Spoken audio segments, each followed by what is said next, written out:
पाकिस्तान में लोग जो हैं वो फाइबर बहुत कम इस्तेमाल करते हैं। 70% लोग अपनी जो है वो फाइबर की मिकदार को रोज़ाना की बेसिस पे पूरा ही नहीं कर पाते।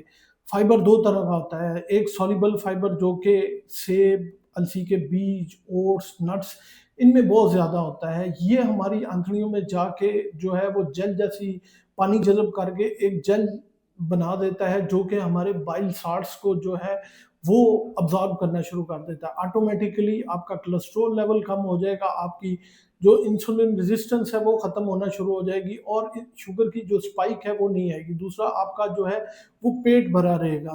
तीसरे नंबर पे आपके जो इनसॉल्युबल फाइबर हैं उनमें बंद गोभी, सब्जियाँ, इसके अलावा गाजर, ये सारी चीज़ें जो हैं ये इनसॉल्युबल फाइबर्स में आती हैं। ये सारा फाइबर जो है ये हमारे गुड बैक्टीरिया को फीड करता है जिसकी वजह से कोलोन जो है वो ब्रश की तरह अंदर से साफ हो जाती है। इसके अलावा ये जो है शॉर्ट चेन फैटी एसिड्स बनाते हैं जो कि ब्यूटारेट बनाते हैं जिसकी वजह से आपके कोलोरेक्टल कैंसर होने के चांसेस जो है वो बहुत कम हो जाते हैं। तो डेली की जो है वो 25 टू 30 ग्राम जो है वो फाइबर की डोज वो चाहे आप फ्रूट से ले लें, सब्जियों से ले लें या किसी भी चीज़ से ले लें।